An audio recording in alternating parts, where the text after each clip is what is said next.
As you all know that these talks are being organized by India International Education Council and School Lalaji Solutions. India International Education Council is a not-for-profit organization which is working in the field of education. It has collaborators from 12 countries. IIEC aims to create a better world through education. It also aims to build quality centers, for elementary education, which are approachable for all kids. It also tries to find best educational practices across the globe and find ways to implement those in Indian institutions. It also tries to create more awareness on hygiene and learning disabilities. It publishes a magazine called World Education Review and many other reports. It aims to build 100 chapters in different cities by 2022. It will soon open its membership for institutions and individuals. It also imparts training for leaders, teachers, students, and parents. As I shared in the beginning, this is our 59th session, and so far we have organized 58 sessions. In these sessions, we have received 5,916 registrations, 5,166 questions. We have seen participation from 5 countries: India, USA, Qatar, Saudi Arabia, Nepal. So in India, we have seen participation from 19 states and 78 cities. We aim to organize 200 sessions. We would be reaching out to 100,000 plus educators, 20,000 plus institutions, and 1,000 plus eminent speakers like today's speakers would be joining us to share their perspective. Eventually, we would be compiling all the thoughts into a document, and we would share the document with the Ministry of Education and other stakeholders. So with this, I would request, please join me in welcoming our key speakers. First key speaker, Sunanya Gupta ji. Sunanya ji is a very senior educationist. She's a seasoned principal. She has institutions. She is an alumna of Motilal Nehru School of Sports, Rai. She's an accomplished educator with more than 31 years of experience. She's also been a national level table tennis player. She has an illustrious career of teaching learning in some of the reputed schools in different parts. Recently, she has been awarded the Best Principal Award by Institute of Scholars. She penned her thoughts in an article for the Indian Express under the title "To Teach is to Inspire," stating that the most important factor governing our students' learning is dependent on the relationship he shares with his teachers.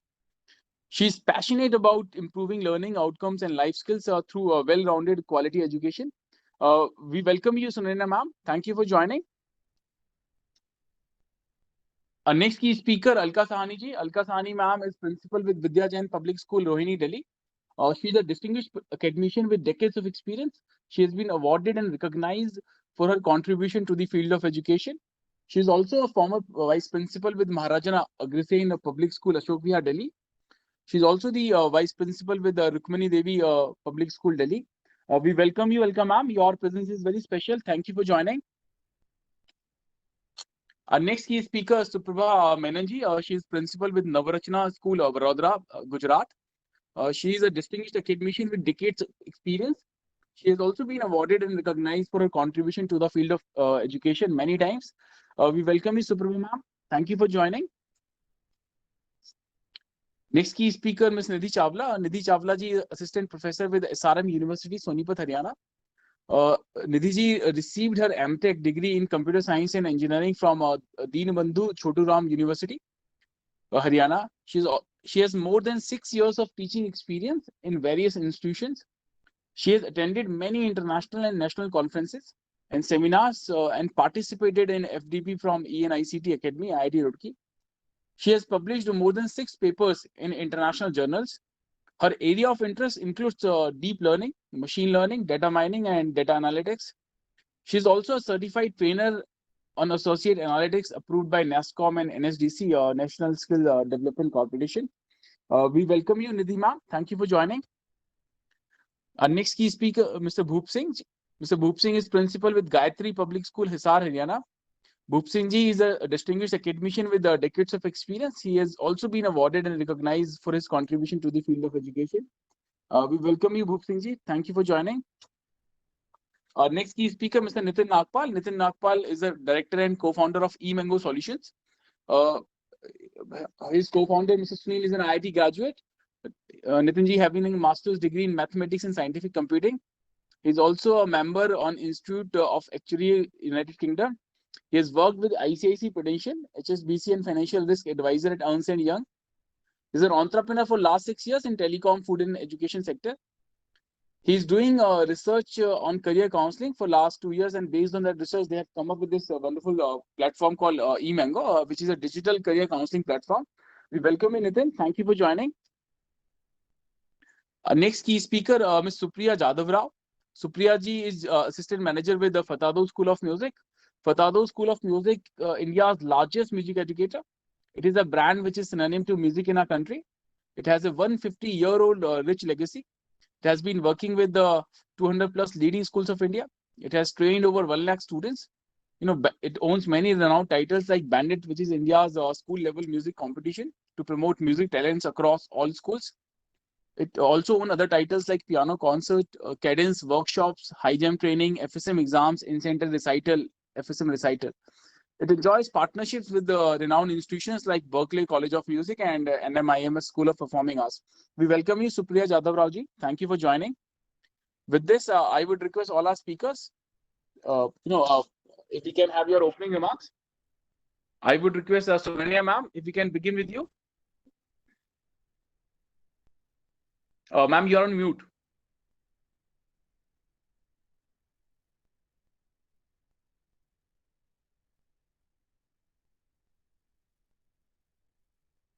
Something from the yeah.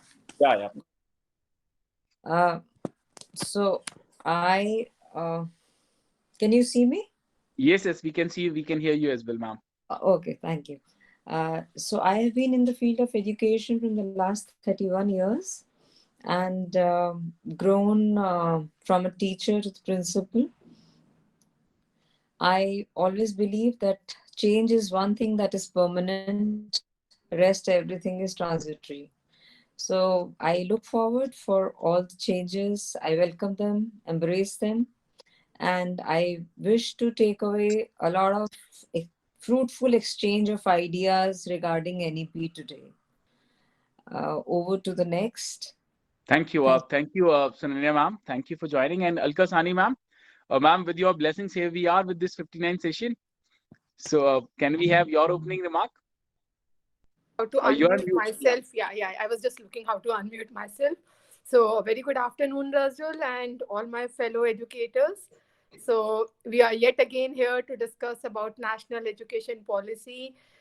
Well, Union Cabinet, it approved the new education policy in July 2020. And since then, I believe there has been an extensive discussion on various aspects of the policy. And yes, a big applause to School Lalaji and India International Education Council, for providing the platform to all the school leaders and the senior stakeholders in bringing out the intricacy of the policy in detail through their series of this, enriching and productive webinars. So big shout out to you people. This is the 59th session, and for me, it's a second opportunity to come and share my views. I believe by now we already have a good understanding of all the features and guidelines of NEP, and I'll take from what Rajul said. We're talking about our apprehensions and how we are going to execute them. So it's time for us to put our heads together and dig deeper into the challenges that we anticipate in the policy and how we can successfully implement in our schools. So that should be our next discussion. Thank you. Thank you, Alka ma'am.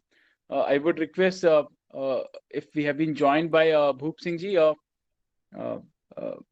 because I don't see if she has logged in. Bhoop Singh ji, are you here? Okay. Suprabha ji, can we have your opening remark? Okay. Suprabha ji has not joined us. I would request Nidhi ma'am, if we can have your opening remark. Yeah, my voice is audible to you? Yes, it is audible, ma'am. Okay, good afternoon, everyone. I'm Nidhi Chavla, Assistant Professor from SRM University. First of all, thank you so much for introducing me.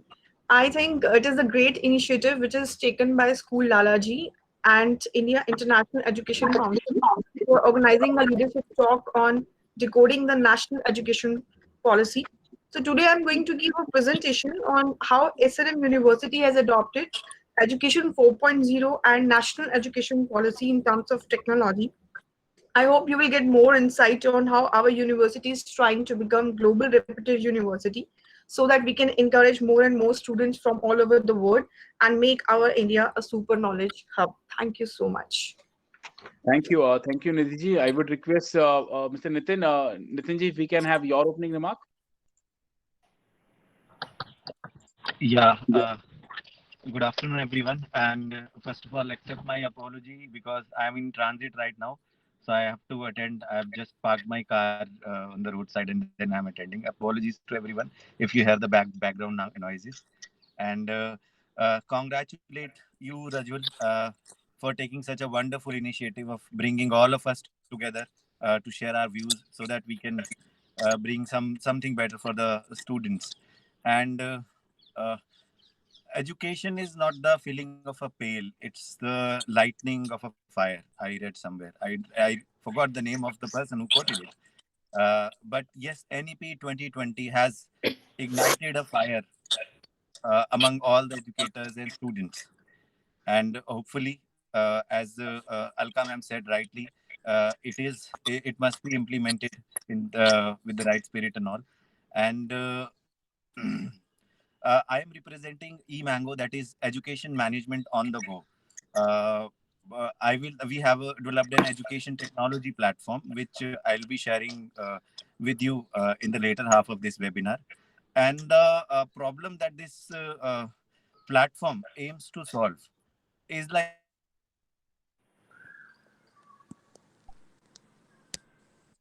We have lost your voice, Nitin.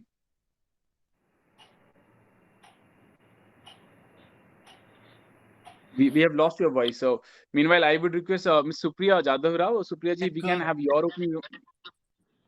hello. Hi. Okay. Hi, am I audible? Yes, you're audible, ma'am. Yeah, hi, good afternoon, everyone. Thank you for giving us this opportunity today. And I think with the NEP 2020, we're very excited because they've included vocational studies this time. And we all know the benefits of vocational studies, how it helps channelize a student's, anxiety, stresses, helps them nurture a sense of themselves. They also learn to think creatively, gain new experiences. So this is going to have a big impact. Fact that it's going to be part of the mainstream academics. Every child is going to get that learning experience which most countries have already been following. So yeah, we're very excited, and I will talk about music and FSM later as we move forward. So Thank thank you. you, Rajul. Yes. Thank you, and welcome, Supriya. Now, the time to begin our next part of the session, which is the main talk session. So I would request our key speakers to share their thoughts about NEP, and I would also request all our speakers, because you all are Saranya ma'am, Alka Sahani ma'am, you have decades of experience. So I would also request if you can suggest some one or two some innovative suggestions how we can implement this NEP or some part of this NEP in our respective schools, or as a parent we can give suggestions back to our schools, how how they can implement something new. So I would request all our speakers to restrict to 8 to 10 minutes timeline, so that we have sufficient time in the end for the questions. Right. So I would request Ranaya ma'am, if we can begin with you. Over to you, Uh, ma'am. all right. So the present curriculum, if we see, that enhances a lot on rote learning, and so the mushrooming of up of all the coaching centers, children learning the key points, value points, enhancing, stressing on them, and going and reproducing, vomiting out whatever has been taught to them, and scoring marks to no end, the levels going up like anything. I don't remember in our times uh, scoring so many marks. Like my teacher always used to say, I'm really sorry, I cannot give you more than 77 marks, whatever, however good you write. So there used to be a level to which you could be marked. Today there is no level, which means a child is scoring 100 marks in English and Hindi. So where is the scope of improvement? The child is perfect, you mean to say? But that is not the case. That cannot be the case, especially in languages. Now, the new NEP stresses upon the development of competency instead of the rote learning method which is followed till now. Class 6 onwards, they are offering the vocational college, the vocational subjects which the children can choose according to their interest.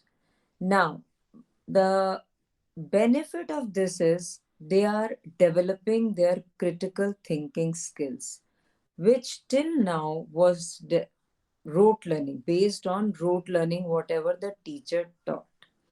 So that is one thing which is really to be appreciated. And it is not that once you have chosen something, you have to stick to it. They can always change it. They have the flexibility of changing it. And the credits of whatever they have done earlier will be passed on to the next course which they are taking up. So it is not that whatever I have learned before has gone waste. So that is what is to be appreciated. Again, when they come to classes 10 and 12, the board exams have not been scrapped off. Board exams will still be there. They are going to be made easier, as they say, in the sense that the core competency will be tested. Again, giving more stress, laying more stress on critical thinking, analytical thinking, instead of rote learning. Now, earlier we used to have the set criteria of art, science, commerce, science with math, science without maths, and that was a set pattern which the schools followed, the children followed. But now it is not going to be like that. They will have the uh, freedom to choose, the flexibility to choose their subjects. They will be able to, what I feel is that they will be able to develop their higher order thinking skills better. Subjects like artificial intelligence will be incorporated. Holistic living will come into being, will be made compulsory, will be a part of the curriculum. Organic eating, organic living will be a part of the curriculum. Life skills will be developed. And what I feel is the challenge here is going to be that will the school be able to provide the plethora of uh, the subjects which the child might be interested in taking, which means that the school will need to hire so many teachers to give them that benefit. Now, that is the challenge which is it's most to be thought about. And for that, I feel schools will need to collaborate, which will give a part of collaboration, collaborative thinking and learning to the students also. It will be a kind of universal studying for the students. Whenever we did that international school project, which is done by the British Council, many of the schools have done it and have got that certificate of international school award. So let me tell you, generally the thing is that they keep the classes 10 and 12 out of it, because they feel that there is so much of interdependent learning between schools and between subjects that we can go astray from the curriculum. But that is what is going to be a part of the NEP, where the children are going to learn the thing as a whole. Whatever they're learning, it will be a thing as a whole. It will not be one subject individually learned. It will be learned as a whole universally, and that will give rise to the critical thinking, analytical thinking, which is so much required, which is not like rote learning. You go out, you ask any country you go, you ask a worker digging a hole, and you ask him that why is he digging a hole, he's able to answer you that why is it done. He knows, he understands what is he doing. You ask, go out of your society, ask a worker why is he digging a hole there, and he will his answer will be, madam हमें तो बोला गया था इसलिए हम गड्ढा खोद रहे हैं. उसको नहीं पता कि वो गड्ढा क्यों खोद रहा है. उसको वहां पे जियो की लाइन डलनी है, वहां पे एयरटेल की लाइन डलनी है, वहां पे क्या होना है, वहां पे सीवेज ठीक होनी है, क्या होना है, उसको कुछ नहीं पता. उसको सिर्फ ये पता है कि मुझे गड्ढा खोदने को बोला गया है, मैं ये कर रहा हूँ बस. Whereas it is not like that when you go out. So I think it is going to prepare our children uh, to be there in the world, out in the world. When you say the professional thinking, see, they are going to provide funding for the teachers, they are going to provide funding for the students to be a part of various clubs. Teachers will be able to take the children out to other schools also when they are not in the schools. The funding will be given to the schools. I hope so. Post COVID, that does not go down, because that will be a constraint post COVID for the government also and for the schools also. So that will be a very I think big benefit if it is implemented in the true sense of it, that when I am able to collaborate with other students, with the students of other schools, I come to know what is happening. I learn from them.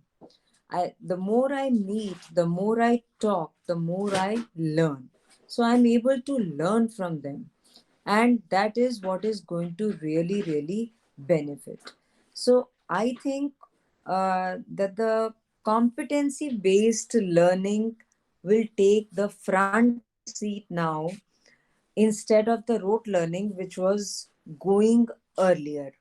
The aim of assessment is also going to shift from the development of competency of the core learning, which will be promoting that, and the children will definitely be benefited with it.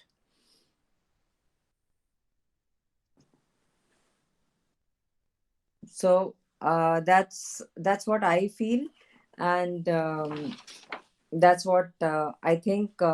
Let's get into hear more people, and let's discuss more about it. Right, right. Absolutely, absolutely. Big thanks, ma'am. And we all agree with you that critical thinking and analytical, capabilities are the key.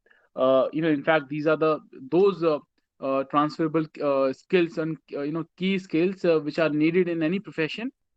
And And another certainly, thing is, it is going to lessen the burden of the bags because more practical knowledge will be there. So the burden of the bags is under wrath for quite many years, and teachers have been feeling helpless with the curriculum to complete everything. They need to have certain books, and then the government coming up with the policies. It cannot be more than the weight, this much weight of the child. So this will, with more practical knowledge coming up, I think the burden of the bags also will go down automatically. My only concern here absolutely. is the post COVID, the appointment of so many teachers, when so many teachers have been told to leave the schools. I mean, they have cut cost. So that is my one big concern. That is everyone's concern, ma'am. So, you know, 90%, this education is one area which has been affected the most. This is the Yes, only industry which is yet to open formally, you know, yes. and Sports and education.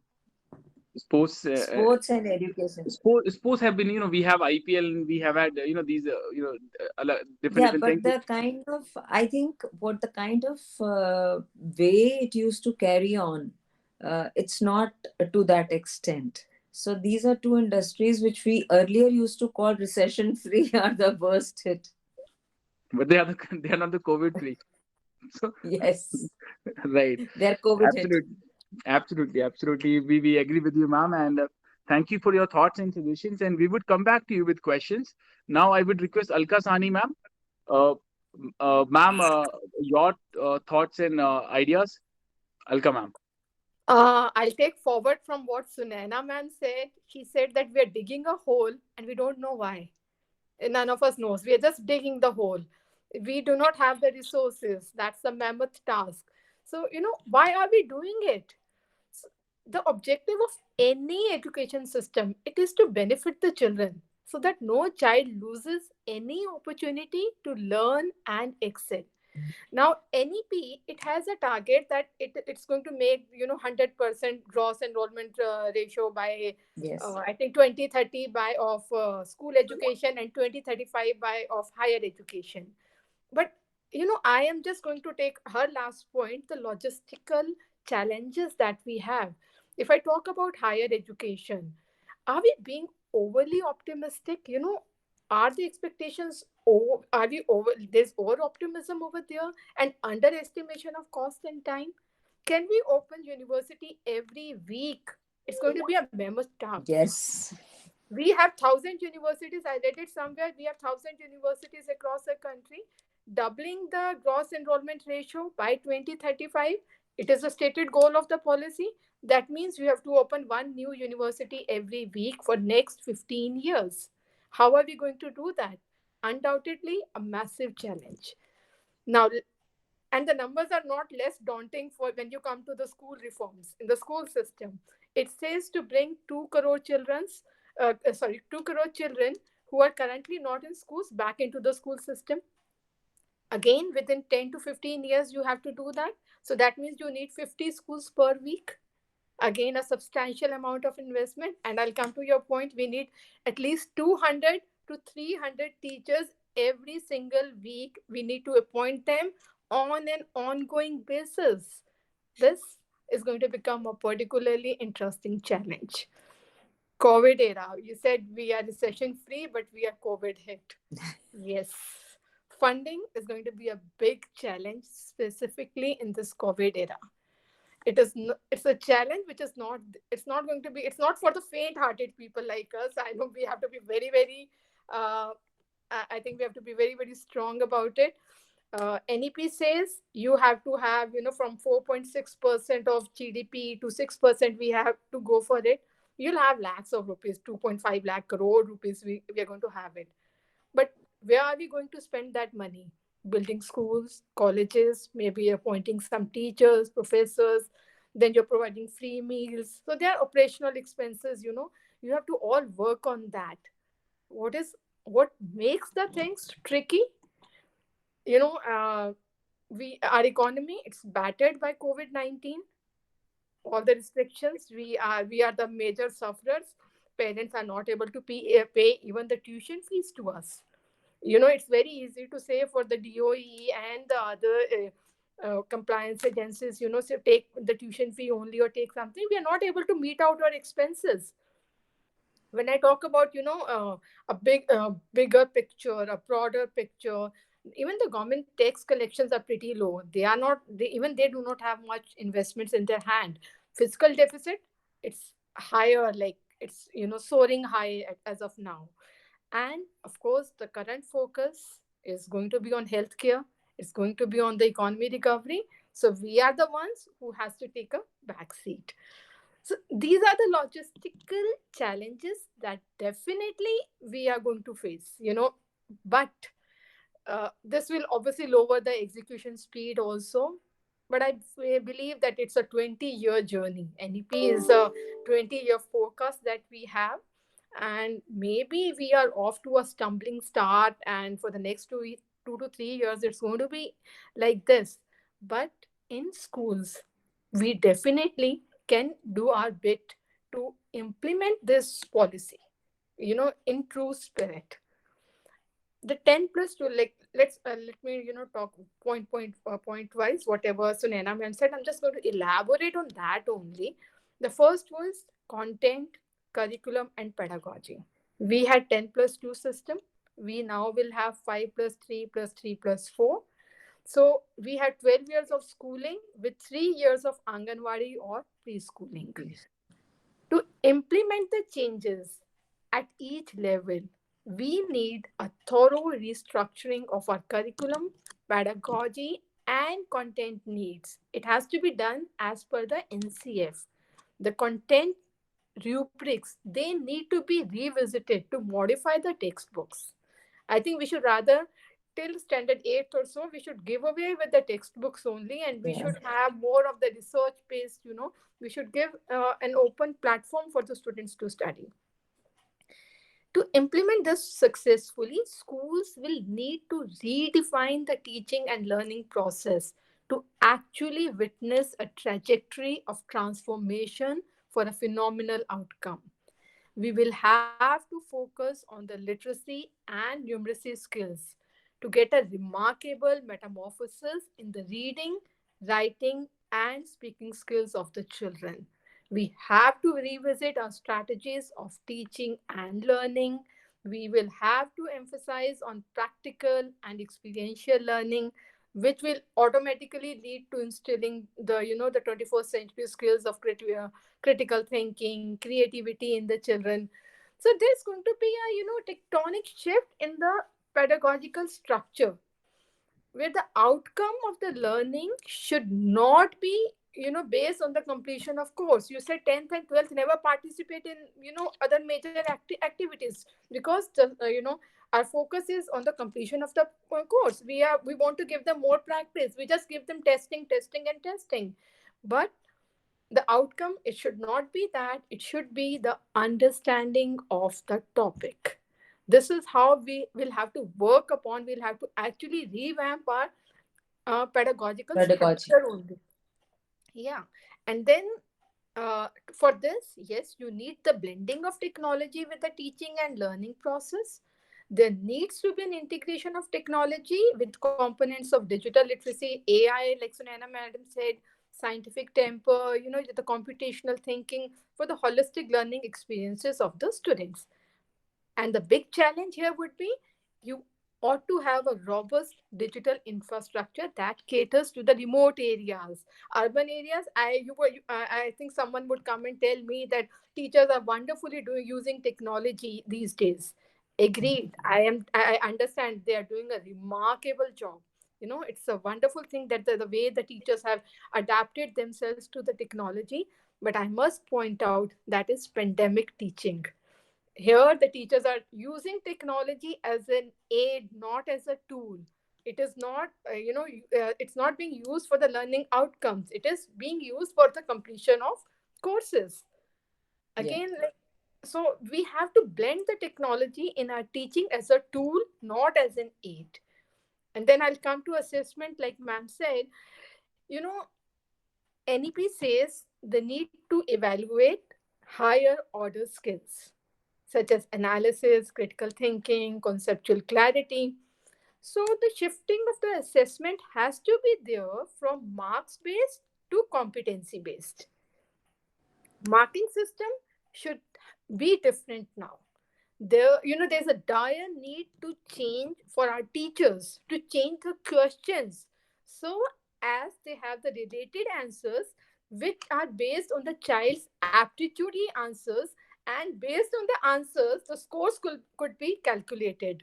I know it's going to be a bit confusing, but as I said earlier, it needs a complete revamp. The assessment should not define a child in terms of marks, but it should be an outcome of a qualitative analysis of a child. Every child is different, and the same question can be understood in numerous ways by different children. So the teacher has to be, well trained. She should know what is going to be her question bank. How is she going to frame the questions? So we need to create a large pool of trained teachers. And in order to deliver this, all these curriculum effectively, the teachers should be, trained in, and they should be able to understand the pedagogical needs. NEP, it talks about creating higher performance standard for teachers. It is clearly stating out the role of the teacher at different levels of expertise, competences which are required for different stages. So teachers, they will have to be digitally trained as well to blend into the digital learning process. I would just summarize the whole thing like NEP is very good. It is what India needs right now. But to realize that dream, there are so many, executional challenges which we'll have to overcome in a very sustained manner for the years to come. And as I keep on calling this, yes, NEP is definitely a road towards reform, but it is hurdled with challenges for all of us. We have to overcome these challenges. We will have to work, from the grassroots level. We have to Yeah. train our teachers, we have to train our students if we really want a holistic and robust development of our students. If we really want to implement it in true spirit, we rather, all of us should start training our teachers right now. They're using technology. We should tell them that, don't use it as an aid, use it as as a tool where you are able to the students are able to infer, and you're able to ask them the questions, and the learning outcome is achieved.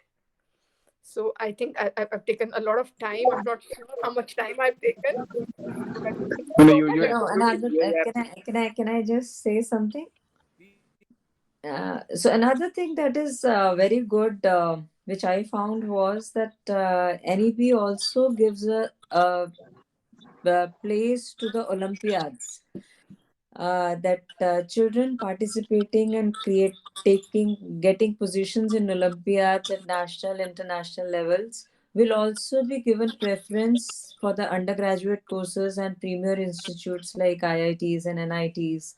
So that is also a very good thing for the students, for the teachers. Now the teachers have to take a proactive role again here. So, and the parents also. Here, I would also say that parents and the teachers together will have to become proactive for the benefit of the child so that the children participate in such competitions in which earlier the teacher only used to keep on coaxing. Now, both of them together will have to do it so that it benefits the child in totality. absolutely, absolutely. Earlier, after the school, the Olympiads had no value. So probably they'll be taken more seriously now. Right, right. So, thank you, Sunanya ma'am, and big thanks to Alka Sani ma'am. For suggesting that the time has come to shift from marks-based academic system to the competency-based system, and this Yes. NEP promises, at least gives us a hope that it would take us there. So, thank you, Alka ma'am. We would come back to you with questions. Now, I would request Mr. Nitin. Mr. Nitin Nagpal from eMango. Nitin ji, if we can have your thoughts. You have been waiting for for a long time. No, So, no, thanks a so lot, I, Rajul. so I, Thanks a lot. I just have one question. When you stay in the parking lot inside your car, still they charges you? Actually, somehow it is not discharges me. It discharged my laptop and phone both. In fact, right now there is 9% battery left in my laptop, and my phone is being charged from my laptop. Anyway, thanks a lot for bearing with Please, me. please go ahead. Please go ahead. So, NEP 2020, it has been discussed by people more experienced than me from various perspective and angles. And NEP 2020, or as I've been saying it again and again, any education policy of any country aims at two most important things. Number one is that education in its right spirit must reach to every section, even the marginalized section. And second thing is, number two, that people should get the job, and people should be working in the areas which match their skills. Now, what happens is that while choosing a job, as I was earlier mentioning when my call got disconnected somehow, while choosing a job, we look for a job which matches our skills and our interest. But while choosing the career, enough importance is not given to the aptitude, personality, and interest of the person. So we are developing an education technology platform in collaboration with the IIT Delhi.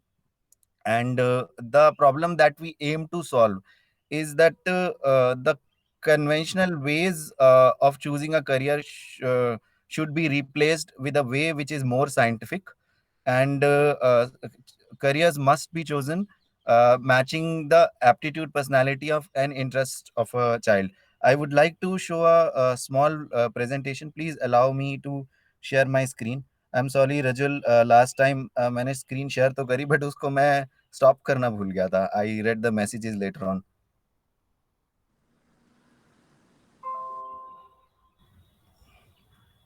Hope my screen is visible. Yes, it is visible, Nitin. Yeah. So I will just go through the webinar PPT once again. So I am representing eMango, that is education management on the go. It is less to do with the learning; it is more to do with the management of your education. And the problem statement that we are trying to solve is that conventional ways of choosing a career and admission planning for a child seems not to be the best ways. Now, what are the conventional ways? Students generally choose their career stream and colleges under the influence or the guidance. It's not only the influence at time or the pressure; it is guidance as well, but of the parents, peers,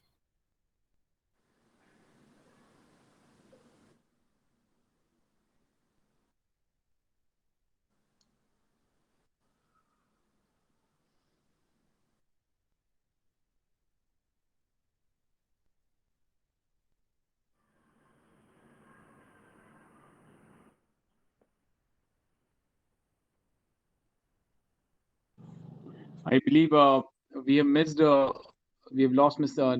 Nagpal. Yeah. I see that he is still logged in. Mr. Nitin, are you here? I see that you are still logged in.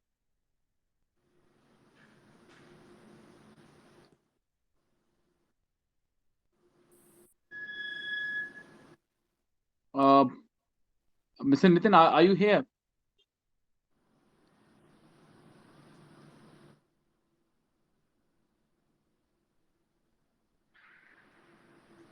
Okay. So then I would request Nidhi ji, if we can come to you. Alka Sani ma'am said that this NEP gives us a hope that the GER, gross enrollment ratio will be achieved to the satisfactory number. So what are your thoughts? You represent in higher education part of world, this education world. So I would request Ms. Nidhi Chawla, Nidhi, if we can have Yeah, your thoughts and ideas. Nidhi ji. yeah, sure, sir. Can I present? Sure, please go ahead. All right, give me 1 minute.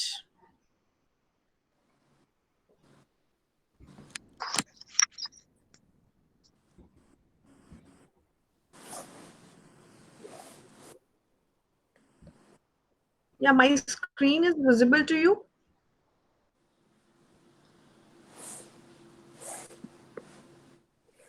Yeah, sir, is it Yes, visible to yes, you? yes, yes, it is. It is. Okay, yeah, fine. So, I think this is the right initiative which is taken by our union cabinet after 34 years because it's aimed to reorient our education system toward like meeting the needs of 21st century.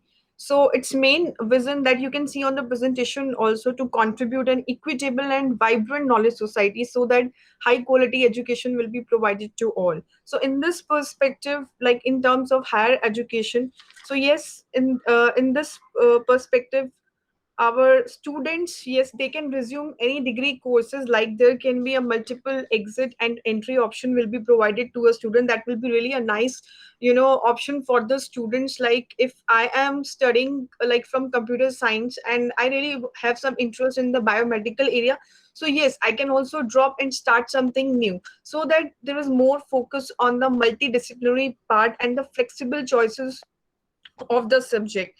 And yes, the more and more certificates, diploma, degree courses can also be provided to the students also.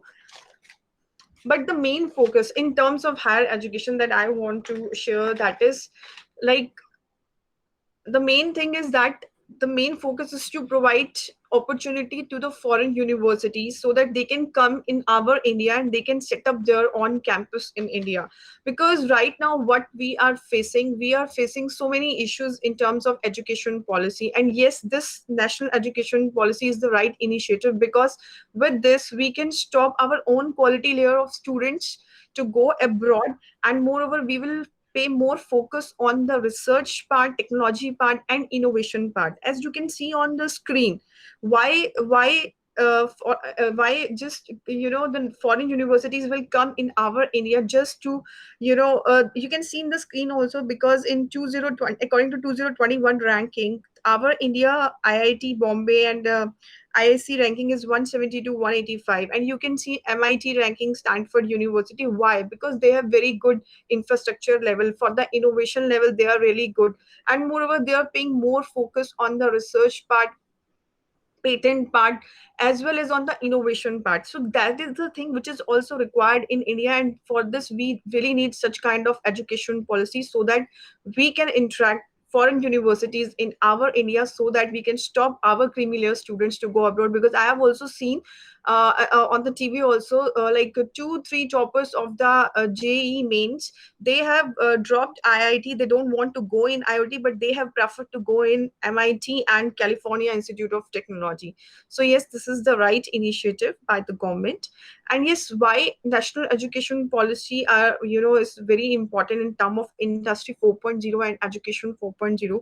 Because we want to, upskill our students so that they can pay more attention on the skills part.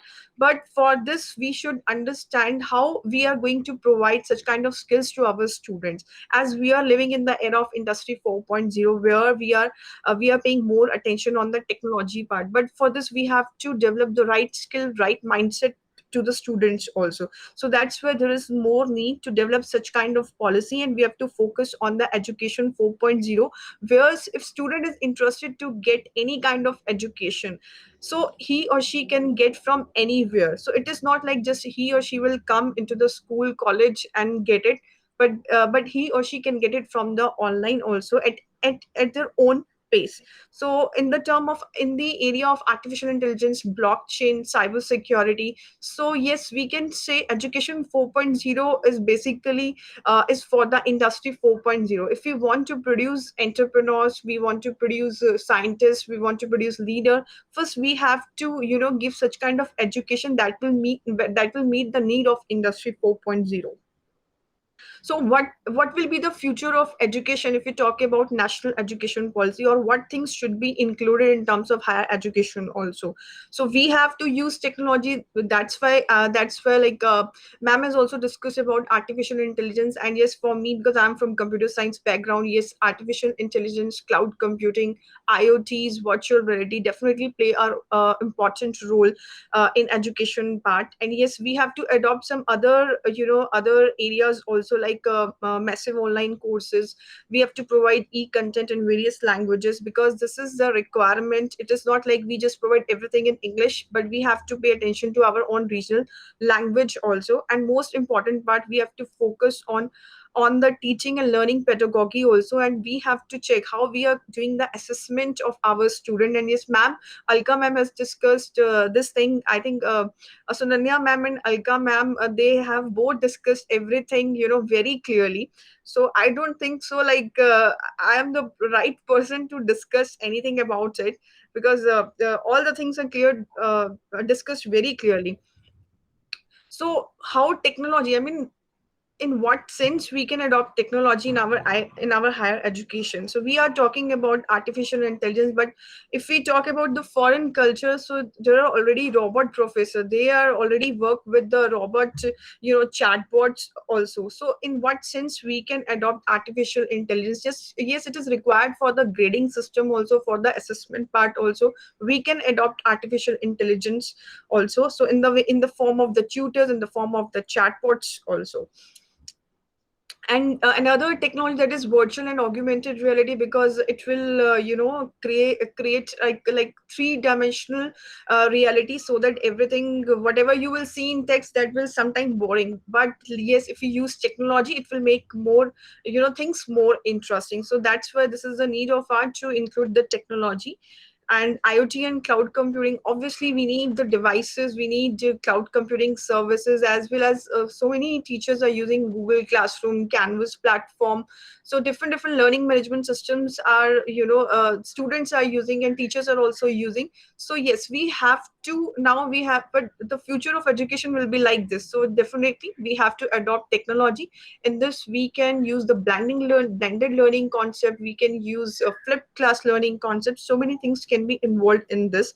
Only then we can be more focused on the critical thinking part, because if students have their own devices, their laptops, and yes, if they have some ideas, so they can develop something, like in the terms of applications, or in something in the terms of coding part.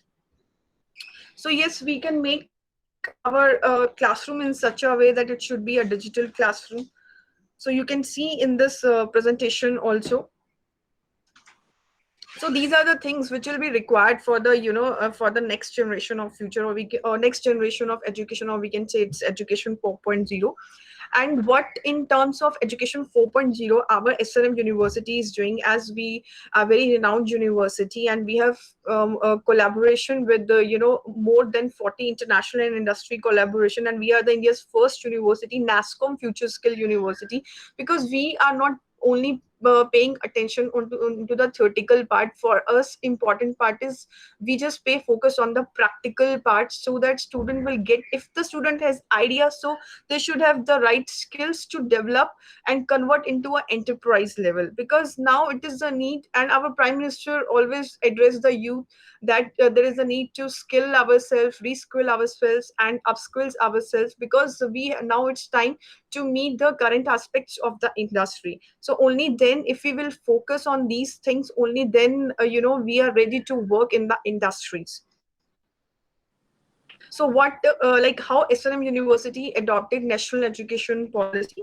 So we are really paying more attention on the blended learning part and flipped classroom activity. So not only the theoretical part, and we are engaging our students in the internships and the collaborative projects, so that they will, if we have given some idea to them, so they are just telling that, okay ma'am, we can do this thing in that way. So we are also learning from that. It's not like the students are learning from from the teachers, but teachers are also learning from the student. So collaborative project in which students are doing work, because our university is have also established the entrepreneurship cell, startup cell in our campus. So yes, this is very important part for us, because at higher education level, students have to develop their own career, or and in that level they have to create a right mindset. So for this, they have some right skill set also. So yes, we provide education to our student anywhere, because in this COVID time, yes, everything is online.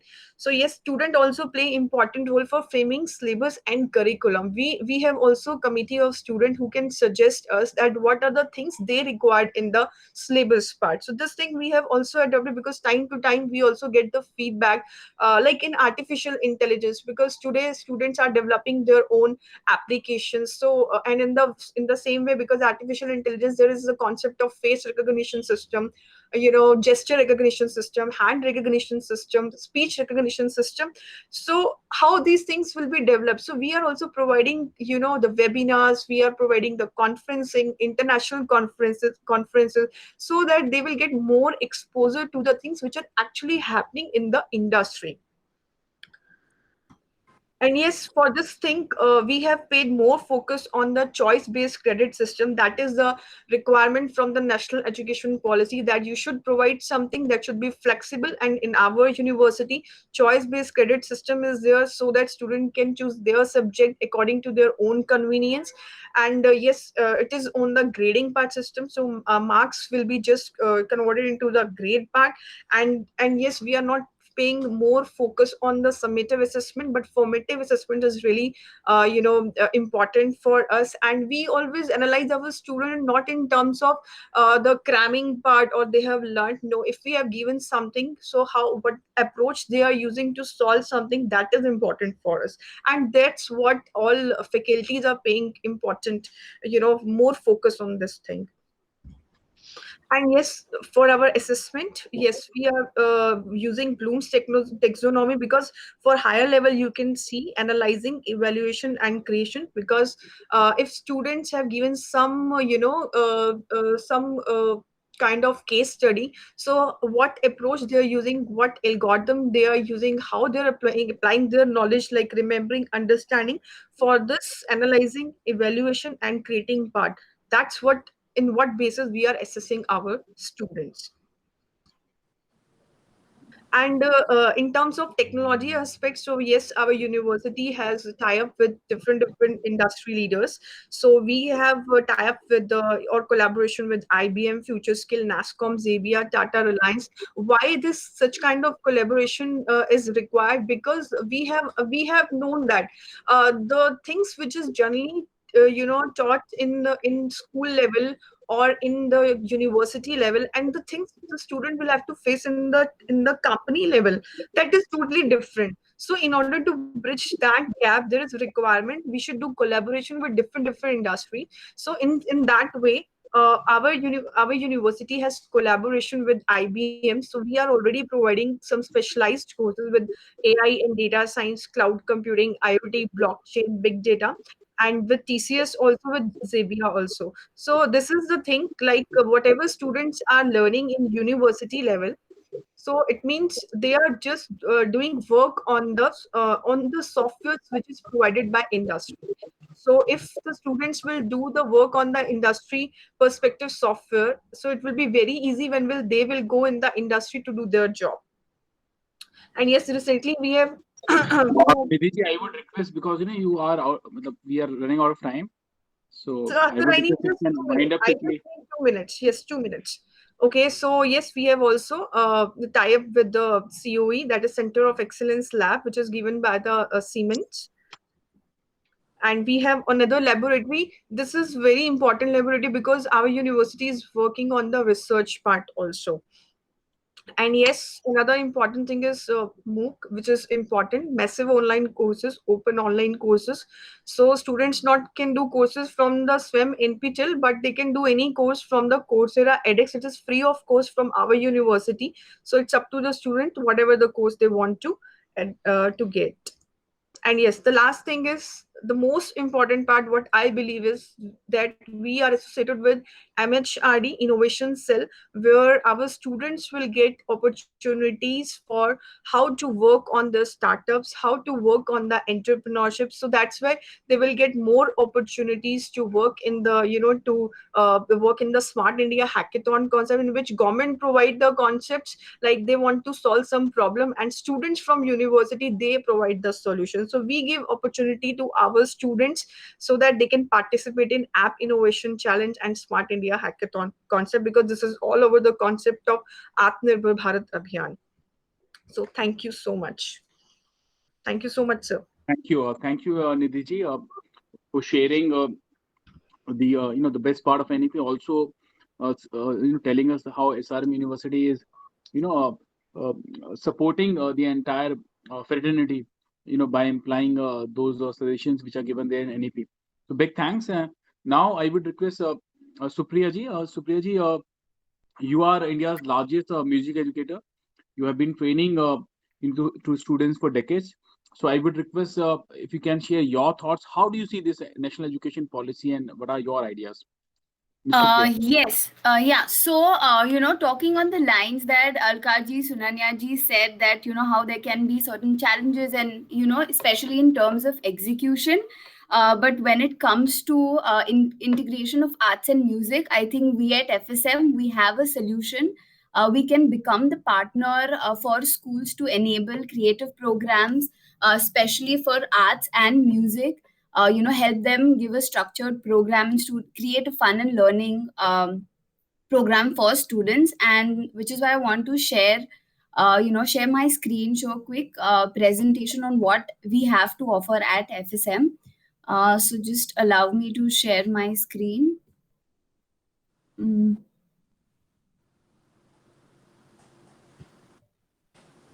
Yeah, are you able to view it? Not yet. Yeah, Yes, yes, just we all can. yeah, you can see this. Okay, great. Vidado School of Music, we started in about 2011 with a vision to spread quality music education, make it more accessible, and it's synonymous to Furtado's, which is a 150-year-old rich legacy in our Sister, country. just for a second, we're not able to, see your slides. Yeah. We can see your cursor. Uh, okay, just let me know once you can see it.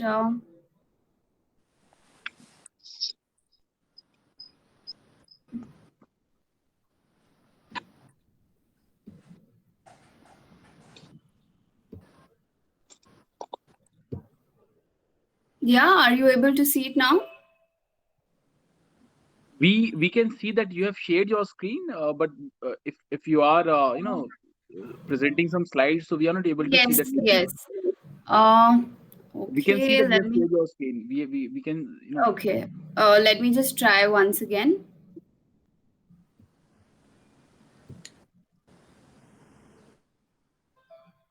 Yeah, are you able to see now? not your slides. We can, we can just see your cursor. So it means like, we Uh, can see that you have shared your screen, but there is no presentation. okay, are you able to see now? I think it's my internet.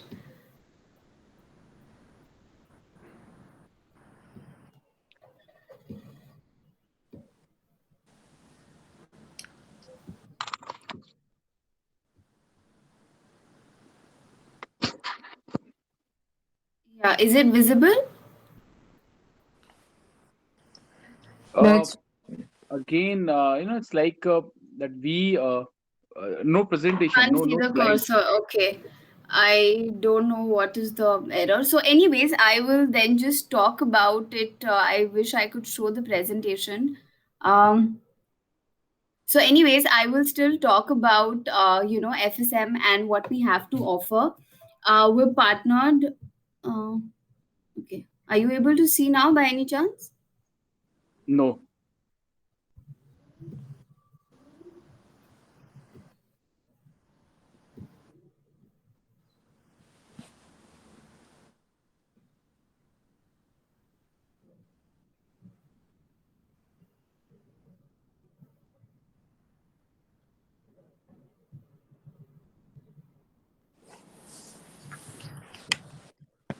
Yeah.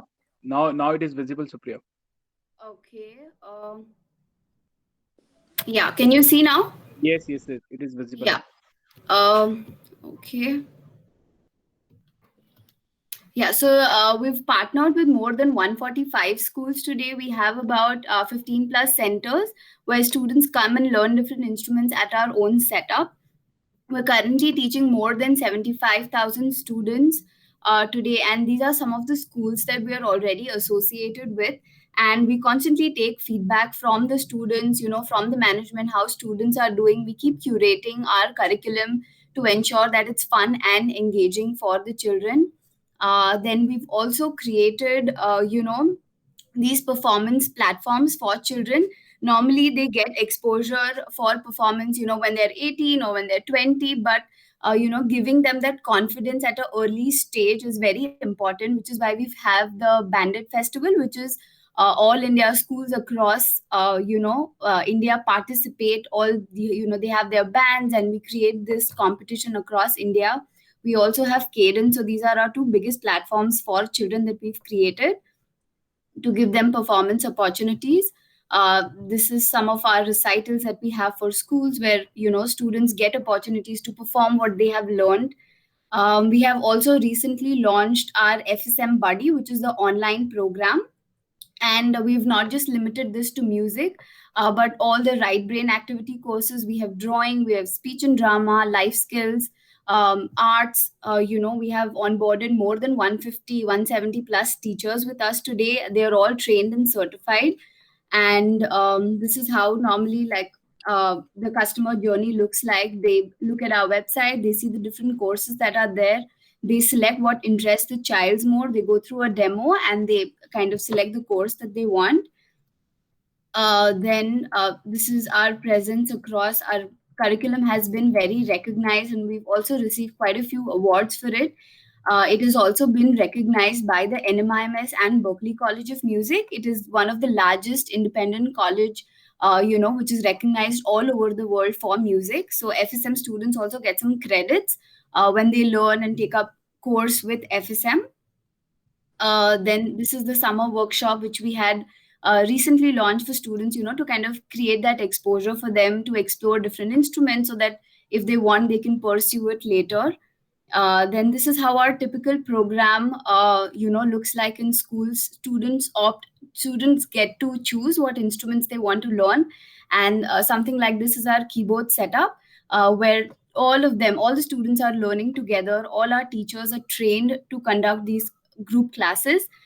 We offer the best instruments for students, and that's how our classes go about. And I'd like to just end by showing a quick short video. um, I hope you guys can still see my screen. Yes, we all can watch. Yeah.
Yeah, so that's how I'd like to end. And I just want to say that FSM has a partner and is there to help execute the NEP 2020 further.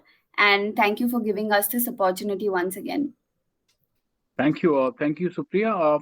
Now, time for the questions. So I would request our key speakers, Sunanya ji, Alka ji, and others, if we can present these questions to you. Yeah. So I'll straight away, Yes. Yeah. I'll straight away share the first question. It has been asked from Miss Surbhi Bhardwaj. I would request Sunanya ma'am if we can, present this question to you. Surbhi ji has asked. She's a teacher with Bal Bharati School, Rohini, Delhi. She's asked, from which academic year is the policy going to be implemented, and will it be regulated simultaneously in all grades or in phases? Starting from pre-primary. It is going to be regulated from 2022. That is what is very clear to all. And of course, it will be in phases to all classes, but it will be in phases. Okay. Right. So, Alka ma'am, if you can take this one up. This question has come from, Miss Akhila Arora. Mhm. She's asked how the flexibility of choosing subject in class 11th will help students in undergraduate courses? Like wonderful question, and this is something which is very close to my heart. I am a graduate in psychology, and if I had bio in my 12th, so I would have that, the degree of a psychiatrist or something. We could not go, like, if a child has bio and psychology, you know because in our schools as of now we have a distinction of science, commerce, humanities. So a child who has psychology cannot take bio because the schools have, we have our own restrictions about timetable, resources, teachers. So we are not able to offer them these combinations. But if they are, diluting the disciplines and the subject, which is a wonderful, step. So the example I gave you, if a child, he takes bio and he takes psychology, he can actually go for further education, in any of the field he requires. And for that matter, even if I have, let's say, I'm not interested in accountancy because my maths is not good, right? So I'm taking commerce because I'm interested in business studies and eco. I'm able to manage these two. I am not good at maths. Schools give the option of commerce without maths, but accountancy is all mathematics. But apart from that, in case my child has the option of, taking entrepreneurship, marketing, so if he goes for business studies, eco, and he takes any other subject of entrepreneurship and marketing and all such subjects, so he will have more to explore. So definitely the diluting of disciplines and subjects is one of the best reform of NEP. Right, absolutely. Thank you, ma'am. Surena ma'am, I would come back to you again. This question has come from Mr. Bhushan Kumar. He's the director with Bhai Roop Chand Senior Secondary School. Bhushan ji has asked, you know, after the implementation of NEP, what would happen to state boards? And in fact, many people have raised this out that this is going to be I would say a uniform or just a single board education system. Are we going towards that direction, ma'am? Sunanya ji? Yes, we are going towards that direction, but again, it is very clearly stated that the children will go through the state board and then they will go for the 10th and 12th board exams also. It is mentioned very clearly in the NEP. Okay, wonderful. Alka ma'am, I Yeah. would present this question to you. This has been asked by Miss Shalini, Shalini Singh. She has said we have to have a very efficient assessment methods so that not just the cognitive skills, but other skills like creative and sports or skills equally valued and encouraged. So, how much scope you see, for such encouragement post implementation, NEP implementation on practical grounds? Assess On practical grounds, practical ground only, we will have to, this is up to the school leaders only, and I think they should start doing it. We should not wait for 2022 for changing our assessment systems, specifically when, the way I said, the framing of the questions. It has to be, we should start training our teachers right now so that we are assessing them on competency based. I think this is what the question is, what she wants to know about it, how we are going to go about with the assessment. Yes, a right? complete revamp is required. It will not be marks based, it will be competency based. Like I said, a question can be understood in a number of ways by different children.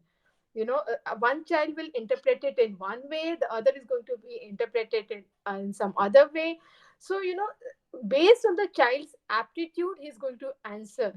And based on the answers, the scores have to be calculated. So that means we have to define a child not in terms of marks, but it has to be a qualitative analysis. And yes, and that would be, all amalgamated. They are not, NEP is not talking sports separately. NEP is not talking about the extracurricular. He's not use NEP is not using the word extra. I Extra. actually personified it. I called it he. So for me, it is more like a person that has become. We're reading it so much. So NEP very very clearly states this thing, that there is nothing extra. We have to do a qualitative analysis within a given group. It has to be a theme based. That is why I even talked about, we'll have to give away with that textbook teaching. We cannot totally rely upon textbook. So if the teacher, when we're talking about art integrated learning, we're talking about competency based learning, this will come in my themes. All of this will be an amalgamation of that. I'm going to qualitatively analyze my child based on his analysis, critical thinking, his conceptual clarity, and then I'm going to assess. So we Right, should, right, even if the policy is going to come in 2022 implementation, we should start at least, in the junior classes, we can start doing this thing. right, At least, yeah, junior classes, we have the freedom. So we should start working on this thing from the root level. right, right. Thank you, ma'am. Nidhi I would As it request, is, yeah, please, Sunanya, ma'am. yeah, I'm sorry to interrupt, but as it is, if you see, there are many schools which are already doing it. Obviously, Yes. leave aside this year, but earlier they have been doing it. They have been assessing children, and the competency of the student in uh, these things also are assessed, and they are marked in the report card. So, I mean, now they are no more remain as a co-curricular. They remain or co-scholastic. They remain as part of the curriculum. So Naina ma'am, I would say that, there are like handful of schools. If you look at a Yeah. broader, picture, they have to start working on it. Yes, yes, I agree to that. Right, right, absolutely.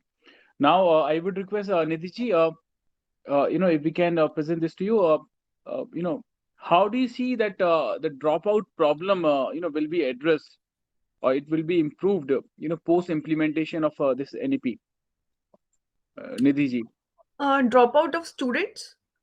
right, dropout of students.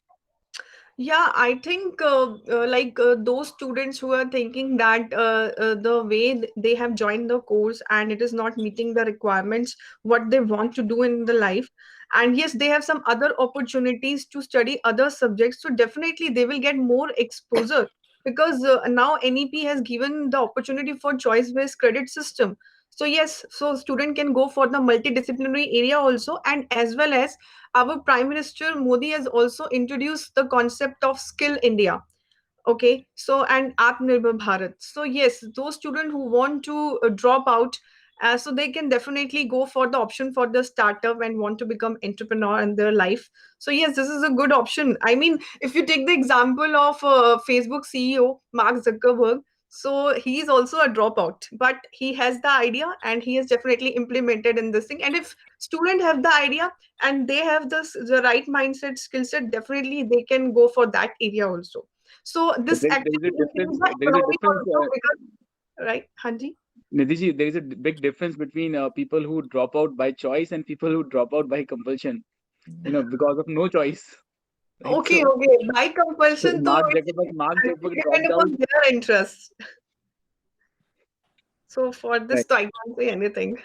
Right. Thank you, Nidhi. I would request Supriya. Supriya, you represent the art side of education. You are an expert. You are an authority. FSM is an authority. So I would request if you can suggest the how do you see the evolution of arts in coming time or art education?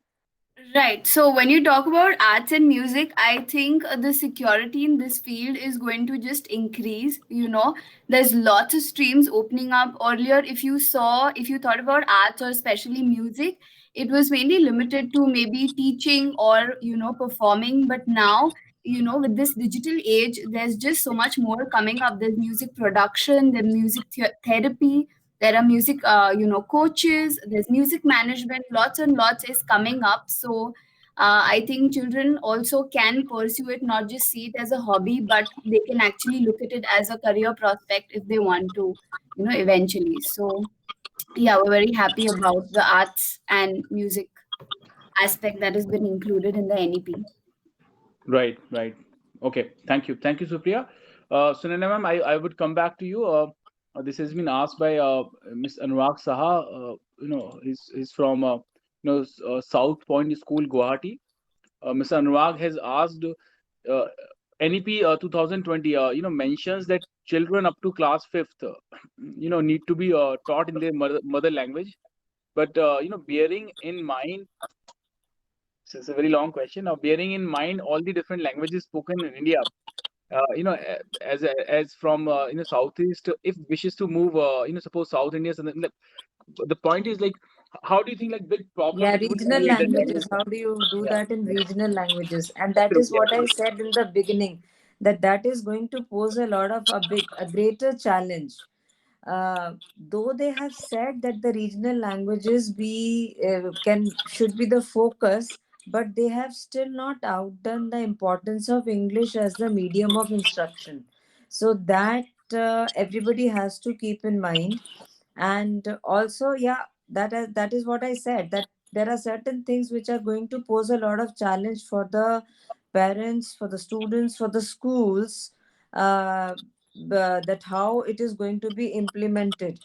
So that is one thing. The regional languages is one thing which is going to be there. The various subjects options are one thing which is going to be there. They have diluted. Sure, it is a very very welcome thing, but how and how much can the schools afford is another question. I'd just like to add over here, when they're talking about regional languages, they are actually, again, I'll, bring you to a broader picture.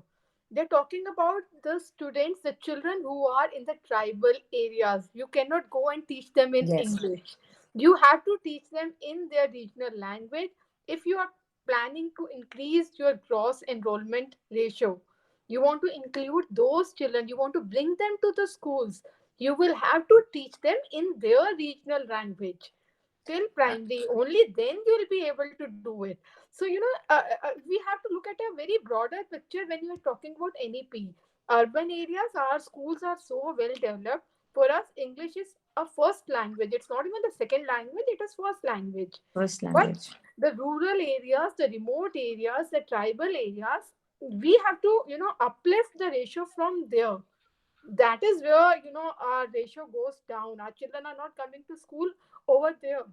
The parents are not much aware over there, and if we teach them in English or Hindi, they are going to drop out because they'll not understand.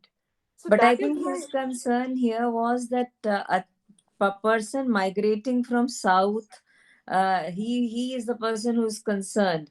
So that's why I said that the main language still remains in urban cities. The main language still remains English.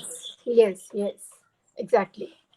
Right. In fact, many educators, this is again a kind of a regular question to all of our sessions, and we have put this question to many other educators. So many believe that this would be very difficult, to execute.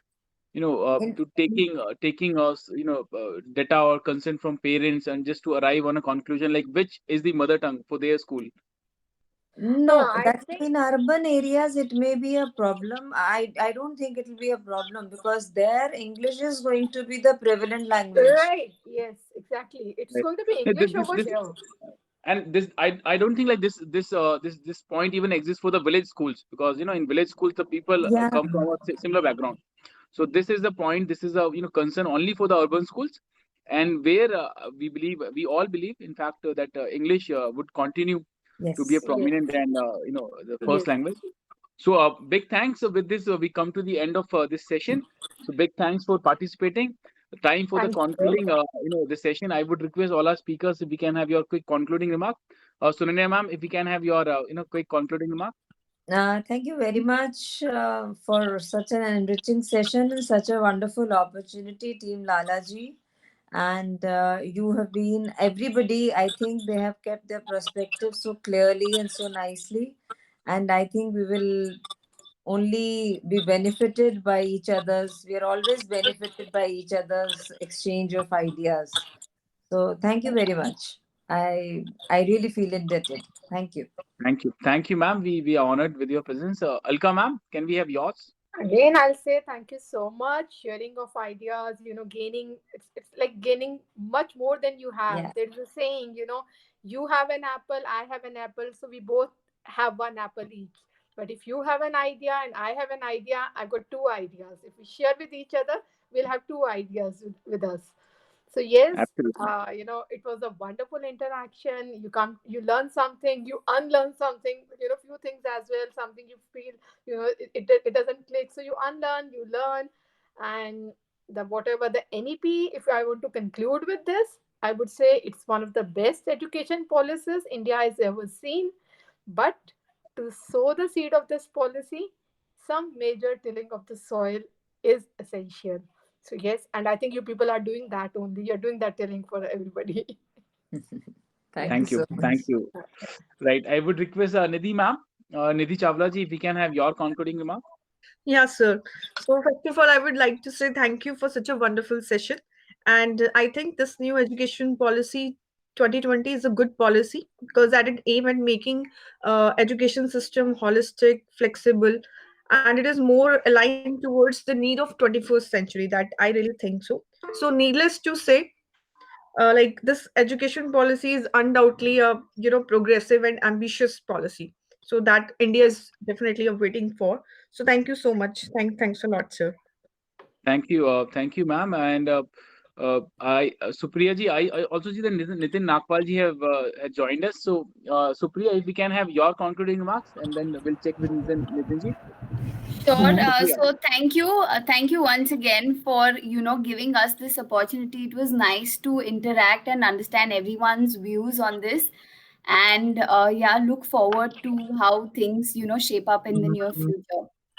Thank you once again. Thank you, Nitin ji. I would request, you have joined us. So it is like that. That's when we have principal Sunanya ma'am, Alka ma'am. So it is like that student who entered in the beginning of the exam and just come at the end of the exam. so so this is nice. Uh, Nitin ji, see that, but I would like to thanks for your. apologize to my teachers though. Then I would must say. नहीं, ये I उसी am तरह से हुआ कि जैसे exam देख लिया, बच्चा बाहर चला गया, उसके बाद में रियलाइज हुआ एग्जाम तो आसान था, let's come back. So, Nitin, well, over to you. Can we have? having said that, Sunanya ma'am, Alka ma'am, I'm really grateful. I was literally enlightened today with the knowledge repository and everything, your thoughts and our perspective about NEP and the whole education system in the country. I learned a lot from both of you. I could not add my value. I'm extremely sorry for that, and hope to see you in future soon. Absolutely, Sorry absolutely. again. So thank you, Nitinji, and we are very inspired the kind of efforts you have made today to be part of this session. Initially you were in the car, and you have joined from somewhere. So big thanks to all of you, Sunanya ma'am, Alka ma'am, Nidhi ji, Supriya ji, Nitin ji. A big thanks to all of you for making this 59 session a very special one. Thank you all. We need your blessings and guidance. Big thanks. This was for the day. Thank you. Thank you. Thank you. It was Thank our you. pleasure. Thank Yeah. you. Bye. Thank you, Rajul. Thanks everyone. Thanks everyone. Thank you, everyone.